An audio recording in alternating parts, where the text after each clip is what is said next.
Hey guys, this is Flying Scorpion coming at you with another PGAC for Evolve. This is PGAC number 23, and I've got some good gameplay footage for you guys. So without further ado, I'm just going to jump right into it. Enjoy the match. Bring. So if you guys watched my last PGAC, it was number 21, I believe. It was a very close match. I got down to just a sliver of health at stage 2, then I evolved back up again, and then I had 2 bars and then a sliver of health at stage 3. And at that point I had quite a few strikes against the Hunters, but I was way more aggressive at stage 1. I did get 3 strikes against them at stage 1, but it sort of shook me up a little bit, and I did get disconnected near the end of that match, the previous round. And I tried to quickly jump back into the game and see if I can get connected and take over the AI before the match finished. But unfortunately, I didn't manage to do that. Instead, I got tossed into this game instead. So we'll just go ahead and I'll do commentary on this one instead. It's an orbital drill. I put 2 into warp blast, 1 into abduction, the same thing I'd always do. And I put cooldown reduction as my perk. I'm going to be playing against Strike Zone, who's playing the medic. The Tickle Chair is playing the support. Destructus, who wasn't loaded in yet, he'll be playing as the Trapper. And Chucky Bow will be playing as Assault. Excuse me. Out of those 4 players, the only 2 that the names that I recognize is the Tickle Chair and Destructus. I've played against those guys before. The Strike Zone and Chucky Bow I haven't quite seen so much before. So the medic is going to be Val, the support will be Hank, the trapper will be Griffin, and the assault will be Hyde. And I'll just pause it at this screen right here. I'm going to wait for Destructus to load in. There we go. So what do I think of this composition? Well, honestly, I think that Val and Hank are really well suited for keeping each other alive. Val has better single target healing than Kyra does, if I recall correctly. She can just use that beam on Hank, on Hank, and keep him alive. A good Griffin player will be able to prevent me from being able to focus on Hank very well. If Hank goes up on top of a cliff, if he flies up a cliff or some sort of roof, when I'm climbing up to the roof or up on the cliff, Griffin can harpoon me and stop me just as I'm about to reach the top and make me fall back down again or turn around and attack the harpoon. So he can also stop me from being able to use my transversals to close distance to Hank. Overall, I think that's what a Griffin player should be doing. I have played against a good Griffin player before who was doing that, and he just made it very hard for me to focus on Hank. But that's not going to be the case in this match. Hyde, you know, we all know what Hyde does. He has the flamethrower. He does really good damage. I'm going to say that upon playing this match, I think that Chucky Bow was using the flamethrower a bit too much at bad times. I think he should have had his minigun out and using the minigun when I'm up in the air. And yeah, let's just go ahead and watch the match. Excuse me. So, like I said, the previous match that I played, it was pretty close, and so on this match, I decided to do something different. I'm going to sneak around until I get to stage 3, and one of the reasons why I'm doing so much sneaking on this map, is because I know this map better than the aviary. I spent some time in a custom game mode exploring this map, so I know some good areas to go and sneak off to or go eat without getting carrion birds. Now I can get carrion birds right here, but because it's so early in the match, you're really unlikely to get carrion birds. I think that there's a timer. The more time between the last time you got carrion birds, the greater the chance of getting them. So I'm going to warp blast right on top of these and kill them underneath of these pipes and eat here.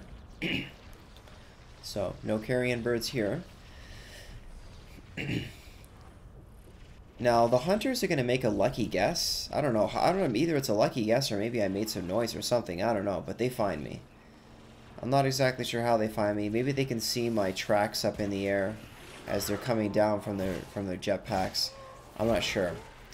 But I'm trying to inch my way forward to eat this without getting the birds. But shortly after this, I realize that they're pretty close to me. And there's Val, it looks like. That's Val, I think. Totally used my transversal in a bad direction there. But I'm really just trying to break line of sight from Val so she doesn't get that tranking dart on me. And I know that over here in this direction I can go into the acid water and it'll hide my tracks. So I'm going to go ahead and do that. There we go, go into the acid water. I don't want to spend too much time in here because I'll take damage if I do. So I'm going to go back to crouching here.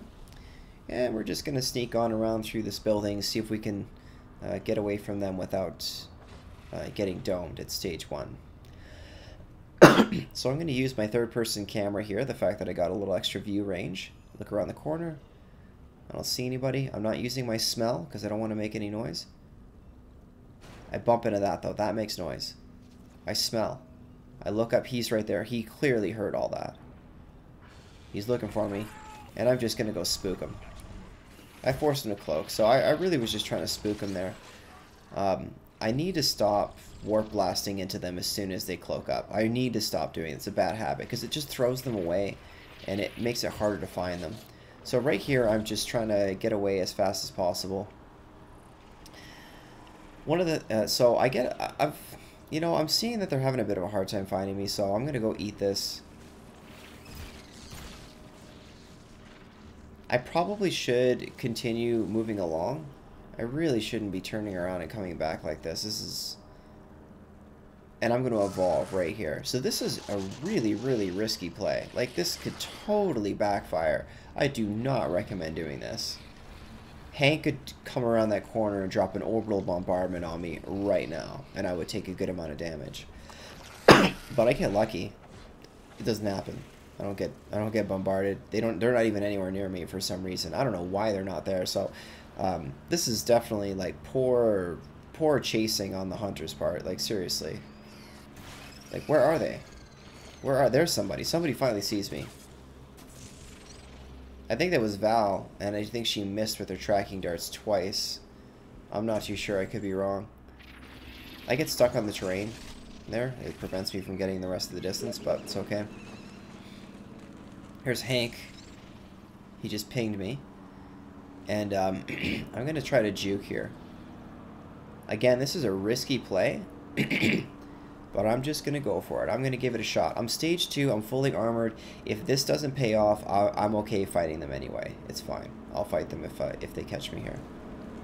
So notice I'm not sniffing. I'm just, once they get close enough to you, once they get within a certain range, they will be automatically highlighted. And they did not see me. That was really close. Very, very close. When you juke them like that, it really messes them up. It really does. So they're going to have a hard time finding me now. Now, there could be sound spikes over here, so I want to keep sneaking rather than straight up moving without sneaking.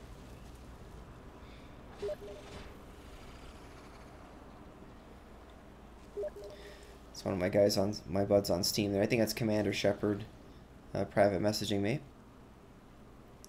So I see that I want to eat this. I see this thing. I want to eat under the cave. You can see me lining it up. I'm like, all right, let's get in here. I'm going to transversal straight up, go into abduct animation, try to grab it, and what was that? Like, I get hung up on the terrain. Now, the whole rest of this match, there's going to be some wonky stuff going on with abduction. And like I said in my previous video, I'm going to upload that previous video, post it in the bug forum on Turtle Rock Studios. I'm going to stop talking about that for a second here just to talk about this. So I was thinking about eating those, but I see that there's an elite one here, and if I'm going to get birds, I'd rather get birds after eating an elite one instead. I think that's more worthwhile. But I don't get birds. So like I said, I'm going to post this on the Turtle Rock Studio forums and just show the wonkiness of the abduction and just show like the weird things that are happening. Like things, like weird teleportation and stuff. So I'm thinking I want birds. Like, I actually wanted to get birds at this point in the match. I don't want them so bad that I'm willing to walk over top of those birds, but I'm thinking, man, why am I not getting birds? Still not getting any birds. For real, man.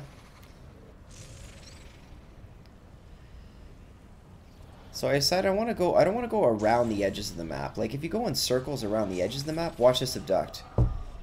What was that? Well, now I get birds. So I'm going to crouch now. Here's some gunshots on the left, so I'm going to go this way. Like I said before, I think when I first started playing as Monster, I think a lot of people do this, is they run around in circles, like clockwise or counterclockwise, around the edge of the map, which is okay, but I think it's worth it every once in a while to try and just cut through the middle of the map. Now, it depends on the map. Like, if you're playing the Dam, going through the middle of the map, I might try it sometime, because the middle of the map, it's pretty open in some ways, but I think it can pay off. I think it's possible. So we're going to Supernova. Sorry about bumping the desk there. That's probably pretty loud, but we're going to Supernova, take this thing out as quickly as possible.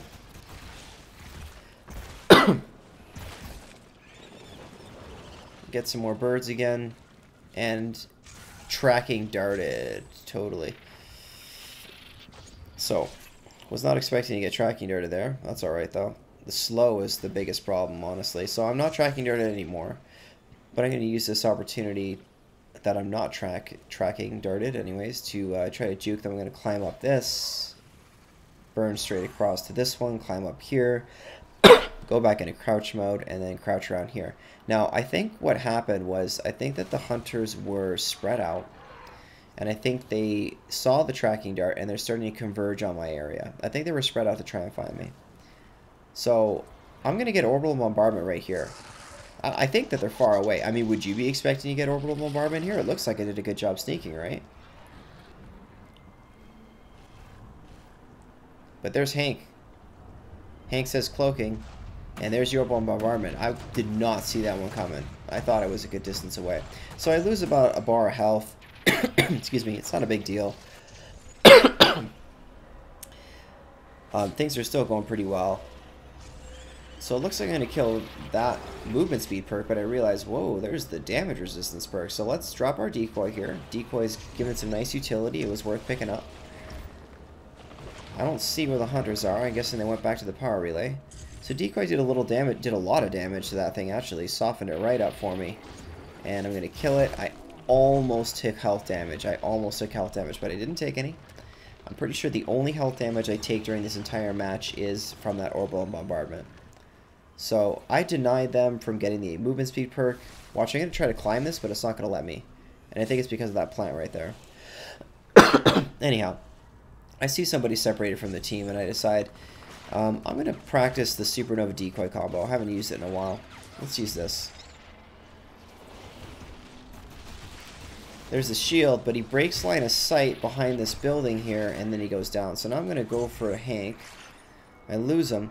And what I should do here is I should go back and actually try and chase Hank and kill him. But instead I go back and I attack this thing. This guy. The trapper. It's really not worth it. I mean, I should have chased Hank and taken him out. So I'm going to take out the sound spike here. One of the things that I'm going to work on... Well, first I'm going to stop talking here for a second. There she is with the... Alright, this looks like I'm going to land the subduction, right? Let's watch this again. Slow it down. Look at where I'm aiming the subduction. What happens? That was not what it looked like it was going to do. So I'm like, what? What? I'm looking at support. He's catching up with them. I'm hit with another tracking dart.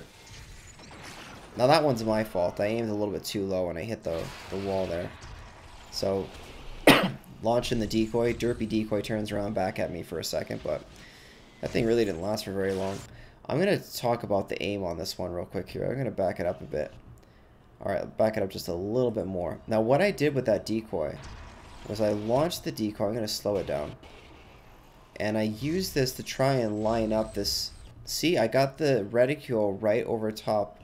Got the reticule right over top of strike zone. Right there. See? Then I go into the abduct animation.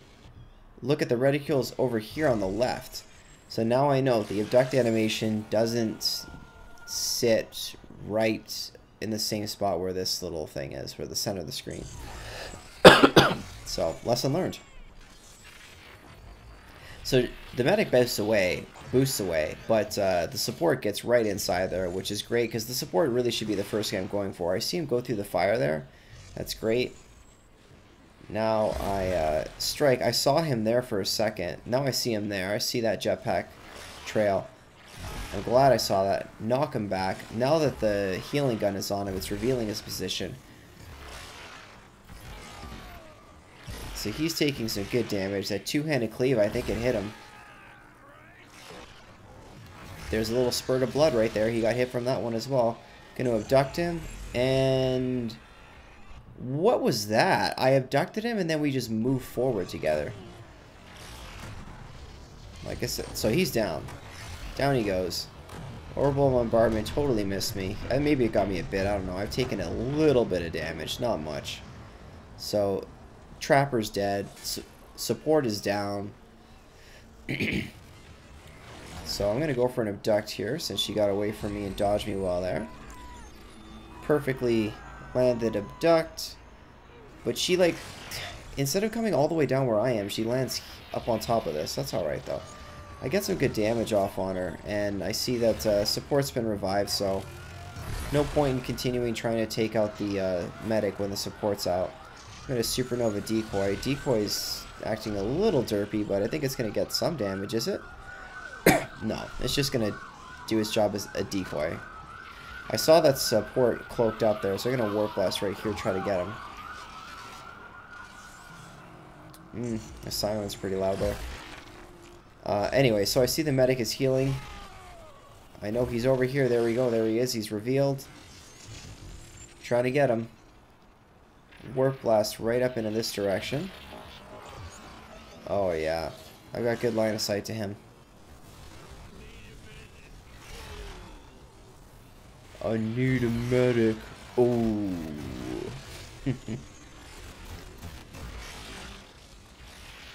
Finally, get the warp blast off. She's doing a great job keeping him alive with that single target heal. That single target heal is very strong. Now, this whole time I should have taken more damage than this. I think I took just as much damage from that one little orbital bombardment ship than I did from the whole time that the assault was trying to hit me. Assault needs to get his minigun out more, or he just needs to do a better job of positioning when he uses the flamethrower. I figure this is a good opportunity to use the decoy again. I need to start using that a little more often. I'm doing a good job using it here. And even though he gets a revive off, look at how fast that decoy takes that guy out. Just bam! Down he goes. They're bunched up together. It's a good time to warp blast. And I do get both of them with the warp blast. She's in a weird spot trying to climb up, but she's in a corner. Weird spot to abduct her. Watch where she goes. What? Like I said, I'm posting this one on the bug forums. I think there's just some latency, so she's pretty much dead. She's got like 1 health.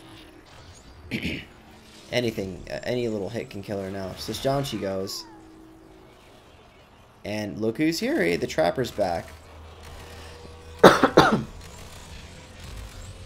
So I drop the decoy. Trapper runs back towards me because he thinks the decoy is actually me. He drops the dome, which it's really not a good time to drop the dome, buddy.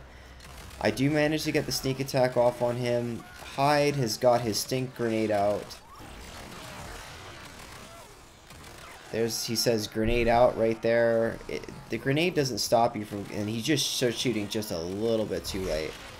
So he's down. I try to get the pounce attack, doesn't work out.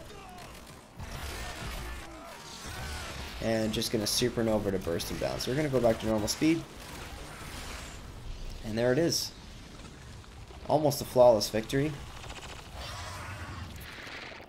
I think what helped me out with that match is because I knew the map really well. After flying around in it with Kraken and just learning where the hiding spots are. Anyways, we're going to go back to the webcam now. Okay, so that was pretty much almost a flawless victory with Wraith, sneaking around all the way until stage 3 and then taking the fight close to the power relay. I think that there was a pretty decent amount of disorganization from the players. Like the trapper and the support were really far apart, and I took down the trapper, and then the support was really at risk of getting taken out as well. The medic and the assault seemed to be together near the power relay. I made a mistake by not going for the support. Not really a mistake, really, but just I've been not trying very hard to find the support after they get cloaked up, or find a player after they get cloaked up. I just need to improve upon excuse me, improve upon my ability to find a player after they cloak up. So I'm going to spend some time practicing that, I think, in my upcoming matches when I get some time to play again a little bit more. Other than that, though, I think I played relatively well. I was definitely surprised to get an orbital strike on me when I went from stage 2 to stage 3. But yeah, I also think that the assaults should have had his minigun out a little bit more. There wasn't really a lot of fighting happening in that match. It was just a lot of sneaking around, getting evolved up, and sort of evading them. And part of that was due to the fact that I had a very close match the previous round, and I wanted to just play a little bit more safely, play a little more differently. So I don't normally go all the way to stage 3 before fighting. But yeah, I'm not really sure what else to say about that. If you have any suggestions on what I can do to improve as a player, or what I can do to improve making these videos, let me know. If you like the video, give me a like. If you got any comments, put a comment below. I'd really appreciate it. But other than that, this has been Flying Scorpion with another PGAC for Evolve. Thanks for watching. Adios.